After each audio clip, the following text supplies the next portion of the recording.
जायशा बाजी आप रात में यहाँ सोई थी?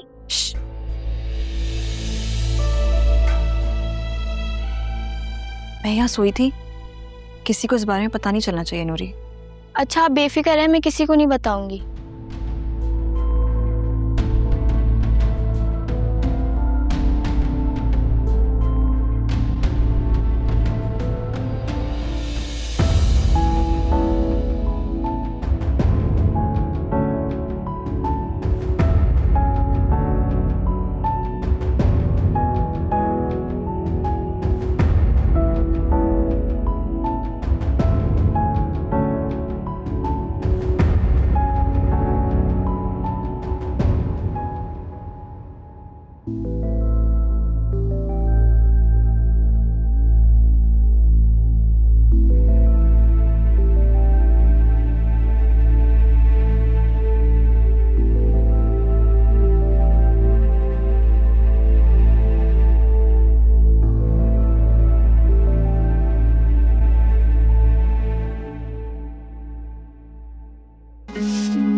साहिशा ने कॉल ही नहीं की। खुदाया वहां सब खैरियत से हो।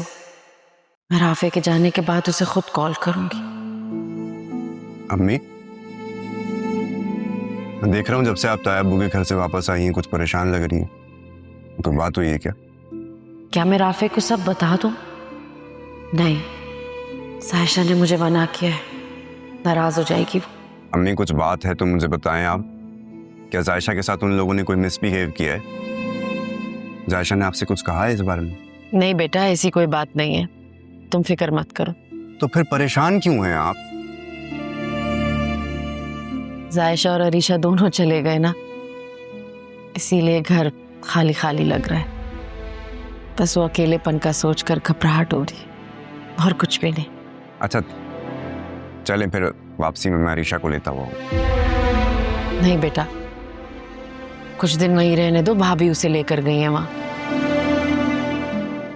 पहले ही वो इतनी नाराज हैं कि तुम्हारे होने वाले बच्चे के बारे में उन्हें बताया ही नहीं। तो इस बारे में अपनी बेटी से बात करें जिसने हमें रोका था उन्हें बताने से।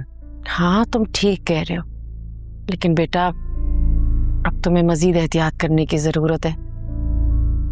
याद रखना, भाभी सिर्फ तुम्हारी सास नहीं बल्कि अब साहिशा की भी सास है।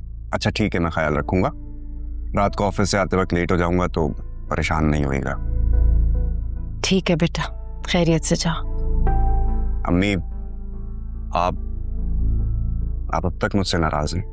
नहीं, जब नाराजगी की वजह ही खत्म हो गई तो मैं क्यों तुमसे नाराज होंगी?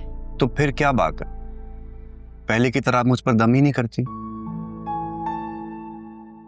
कर देती हूँ, तुम जाओ जाके तैयार होकर आओ, दम कर देती।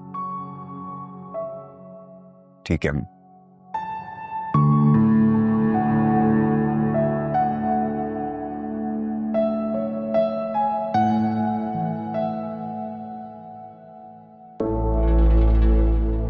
तुम्हें जायशा के मामले में मोहतात रहना चाहिए। पहले ही तुम्हें लेकर उन दोनों में झगड़ा हुआ है। तुम्हें पता है, वो डर के नहीं लड़ के कमरे से निकली थी।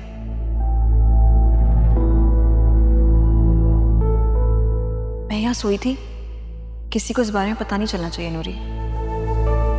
बस कर दो सुफियान, तुम्हारी ये इंटरफेरेंस अरसलान और साहिशा की जिंदगी में बहुत प्रॉब्लम्स क्रिएट करेगी।